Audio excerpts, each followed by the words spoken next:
You've understandably been keeping quite a low profile in Australia. Why have you decided to talk out now? It's because I think that we are seeing the darkest time of West Papua in 20 years. There's unprecedented crackdown right now. It's because the Indonesian government is silencing anyone who is speaking up about West Papua. In terms of how the Australians are responding to what's happening on the ground in West Papua, do you think more should be being said, more should be being done? Absolutely. It's because at the minimum, the Australian government must push for to open access for international journalists into West Papua and to allow the UN Human Rights Office to visit West Papua, which has been promised by the Indonesian government since 2 years ago. And I think that human rights concern is above any bilateral treaty. So I think Australia should be doing more because we are seeing unprecedented crisis right now. Now, your activism has been regarded as being a provocateur. That's what you've been charged with in Indonesia. How do you see that?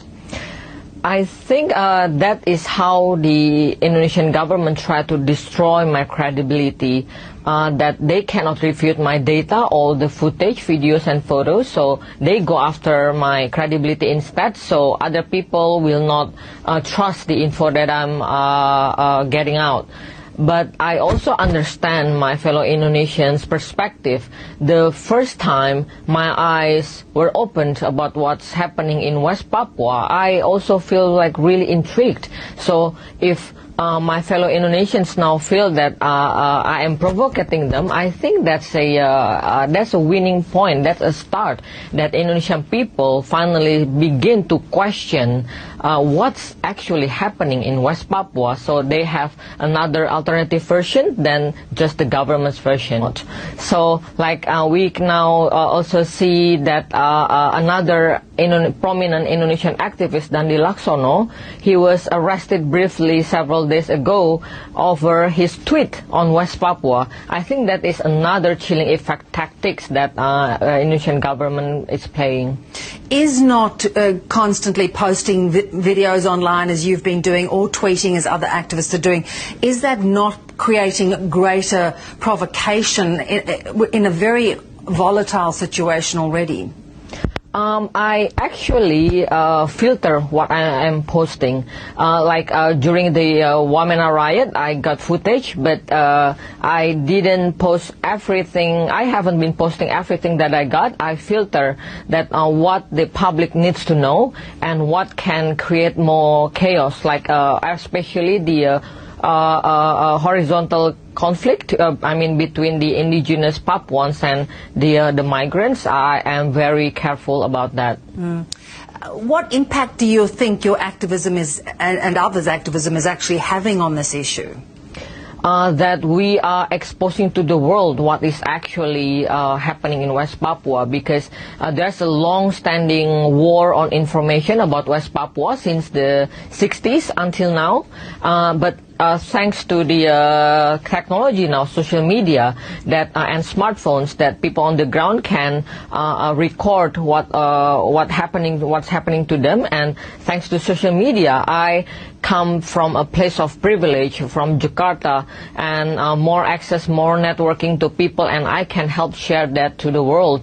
And I see that national and international journalists who cannot reach to the ground of West Papua due to the restriction, but they can, what I am reporting can at least guide them that this is what's happening, and then they can follow the lead from that. Because this is bigger than us, that West Papuans people, they're having this uprising, thousands and thousands voicing their demand for independence referendum, and now they are seeing unprecedented crackdown.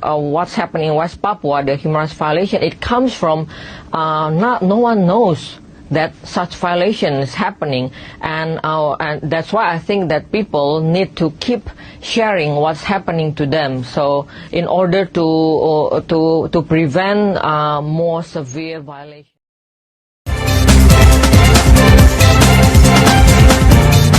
Indigenous people of West Papua continue to suffer from human rights abuses. There has been little progress on this front. I therefore call on the Indonesian government to please heed the previous call of Pacific leaders. I call on the representative of Indonesia.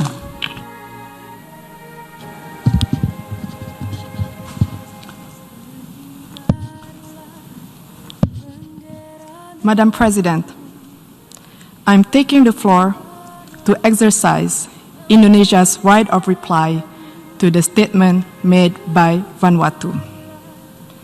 It is shameful that this single country continues to have excessive and unhealthy obsession about how Indonesia should act or govern itself. Frankly speaking, I'm confused. How could a country try to teach others while missing the point of the whole fundamental principles of the United Nations Charter? Let me tell them the following. To do what is right is to respect the principles of non-interference in the domestic affairs of other countries. And to do what is right, it is to respect the sovereignty and territorial integrity of other countries. So until you have done so, please keep the sermon to yourself. Madam President, the President of Indonesia stated a few days ago in this great Hall of Nations, and I quote, "We must promote a win-win approach in building relations among states that is mutually beneficial," unquote. Indeed, such a call was echoed by world leaders throughout this prominent week. But this ignorant country chooses the contrary. At times of an emergency health crisis and great economic adversity, it prefers to instill enmity and sow division by guising their advocacy for separatism with flowery human rights concern. Indonesia, comprising of more than hundreds of ethnic groups, a diverse and multicultural nation with thousands of tribes and hundreds of local languages, spreading across more than 17,400 islands, is committed to human rights. We value diversity, we respect tolerance, and everybody has the same right in this third largest democratic country in the world. We have also promoted and protected human rights where each individual has the same rights under the law. Furthermore, we have ratified the International Convention on the Elimination of All Forms of Racial Discrimination, while interestingly, Vanuatu has not even signed it. And how could one talk about promoting the right of indigenous people when it does not even sign the International Covenant on Economic, Social, and Cultural Rights, the core human rights instrument? This actually raises the question, do they really care about indigenous concern? More importantly, Vanuatu has not signed and ratified the Convention Against Torture and Other Cruel, Inhuman, or Degrading Treatment or Punishment. We call on the government of Vanuatu to please fulfill your human rights responsibility to your people and to the world. Madam President, the accusation of human rights is typical, a tall tale that they sell and stage over the years in the hall. Let me tell them, You are no representation of the people of Papua. And stop fantasizing of being one.